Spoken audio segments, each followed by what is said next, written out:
Hello viewers, welcome back to Dakshika blogs. ఈరోజు నుంచి alphabet food series చేస్తున్నాను.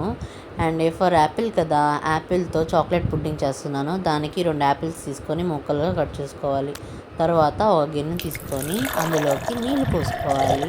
ఆ తర్వాత అందులోకి మనం ముందుగా కట్ చేసి పెట్టుకున్న యాపిల్స్ను వేసుకోవాలి. ఆ తర్వాత అందులోకి చిన్న సైజ్ అంతా దాల్చిన చెక్క వేసుకోవాలి.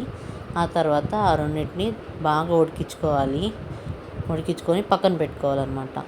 ఆ తర్వాత ఒక గిన్నె తీసుకొని అందులోకి నీళ్లు పోసుకోవాలి. ఆ నీళ్ళు అనేది బబుల్స్ లాగా వచ్చిన తర్వాత అందులోకి ఒక గిన్నె పెట్టుకొని చాకో చిప్స్ని కరిగించుకోవాలి. చాకో చిప్స్ కరిగిన తర్వాత పక్కన పెట్టుకోవాలి. తర్వాత మనం ముందుగా ఉడికించి పెట్టుకున్న యాపిల్ ముక్కలను మిక్సీ జార్లోకి వేసుకోవాలి, దాల్చిన చెక్క తీసేసి. తర్వాత అందులోకి కరిగించుకున్న చాక్లెట్ని వేసుకొని పేస్ట్లాగా చేసుకోవాలి. తర్వాత కేక్ ప్యాన్ తీసుకొని అందులోకి మనం ముందుగా చేసి పెట్టుకున్న చాక్లెట్ పేస్ట్ని వేసుకోవాలి. ఆ తర్వాత ఇది డీప్ ఫ్రిడ్జ్లో పెట్టుకొని ఓవర్నైట్ పెట్టుకోవాలి. అంతే, ఎంతో రుచికరమైన మన Apple chocolate pudding is ready to eat. If you like this video, please subscribe to my channel.